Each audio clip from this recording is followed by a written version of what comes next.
Uf, oye jefe, no me vaya a deportar. En esa camiona no me voy a montar. La cosa tan mala es que Haití está duro. ¡Ush! Ya, muestre sus papeles, no me digan nada. Y si no lo tiene, lo voy a deportar. Váyase montando o si no lo empujo.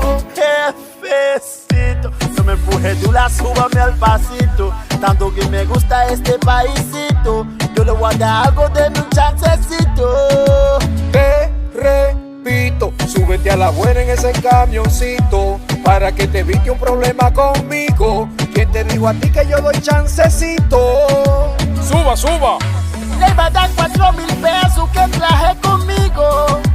Me voy a montar en la camiona, no quiero problema contigo. Dame tiempo de pensar lo que voy a hacer contigo.